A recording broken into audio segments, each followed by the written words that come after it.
Election की कोई बाज़गश्त सुन रहे हैं आप? सदर की तरफ से कुछ इम्कान जाहिर किया जा रहा है कि बस आजकल में वो कोई अनाउंस कर देंगे डेट, हालांकि इलेक्शन कमीशन ने तो ये कहा कि सिर्फ इख्तियार हमारे पास है। इलेक्शन कमीशन पाबंद है आपकी इलेक्शन डेट देने के लिए। ठीक है, मगर जो कॉन्स्टिट्यूशन है उसमें वो अमेंडमेंट नहीं हो सकी है, और उस अमेंडमेंट के हिसाब से मतलब कॉन्स्टिट्यूशन में चूंकि अमेंडमेंट नहीं हुई तो फिर प्रेसिडेंट की बात भी है।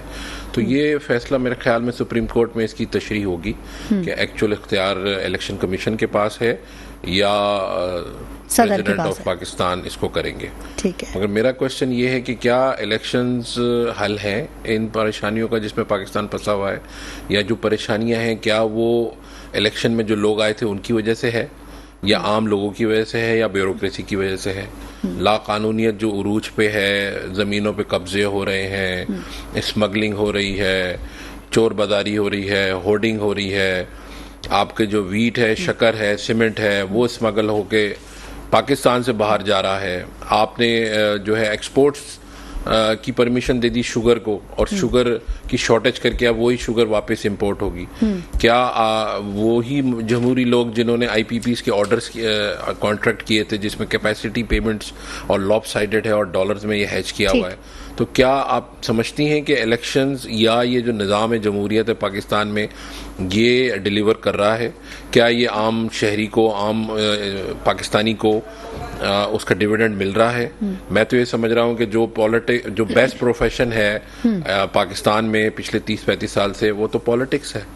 आप पढ़ें ना पढ़ें, आपका सी ग्रेड हो, डी ग्रेड हो, आप मैट्रिक पास हो, नॉन मैट्रिक हो, बीच में मुशर्रफ साहब के दौर में बीए की एक शर्त आई थी, उसमें भी बड़ी जालसाजी हुई, और आप किसी भी पॉलिटिकल स्लोगन के साथ आ जाए और आपकी तकदीर पलट जाएगी। या अगर आपके वालिद साहब या भाई साहब कोई आपके सियासत में है मौजूद तो आपका भी रास्ता बन जाएगा खुद ब खुद। बिल्कुल ऐसे ही वो इलेक्टेबल्स हैं। जो इलेक्टेबल्स नहीं है वो किसी भी इलेक्टेबल के छोटा पाना बन के, और वो भी सियासत में आके आप इन 30-35 सालों में ऑडिट कर लें पॉलिटिशियंस का कि वो कहाँ थे और अब कहाँ पे हैं, irrespective of any all political organizations, religious or pure political organizations. You can have an audit, independent audit since 1985 till 2023 कि वो लोग कहाँ थे और अब कहाँ है, और कौम कहाँ थी और कहाँ पहुंच गई, मुल्क का जीडीपी कहाँ था और आपकी पॉपुलेशन एक्सप्लोजन है, आपकी एजुकेशन नहीं है, हेल्थ फैसिलिटीज नहीं है, क्या कोई इस पे बात करता है? आपकी यूथ बल्ज 79% आपके जो यूथ है वो बिलो द एज ऑफ 35 है, और 69% बिलो द एज ऑफ 30 है। तो क्या हम उस पर बात करते हैं? क्या हम उनको एम्प्लॉयबिलिटी की बात करते हैं? हर शख्स ये कहता है कि इलेक्शन करा दो, या कि मेरे जो खाने पीने का जो काम है वो जो रुक गया है वो दोबारा से शुरू हो जाए।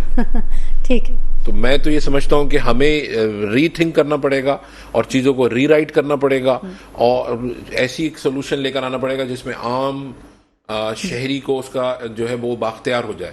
क्या हमें सूबाई असेंबलियों की ज़रूरत है इस मुल्क में? क्या हमें सूबाई सीएम की ज़रूरत है?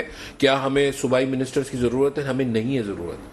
हमें जो सिटी डिस्ट्रिक्ट गवर्नमेंट का जो निज़ाम मुशर्रफ साहब के दौर में आया था, हमें वो रोल आउट कर देना चाहिए, और डिविजन्स को जो है वो एक छोटा प्रोविंस के तौर पे ट्रीट करें, और वहीं पे उनके वहाँ की जो पॉपुलेशन है वहीं की मकामी पुलिस हो, मकामी रिक्रूटमेंट, मतलब इंडस्ट्रियलाइजेशन आप सदारती निज़ाम की तरफ, और आपकी नेशनल असेंबली हो, ठीक, और उसके ऊपर सदारती हो, पार्लिमानी हो, पीएम हो, मगर जो सूबे का ये एक्स्ट्रा बर्डन है, ये जो टियर है, it is an extra tier. ठीक है।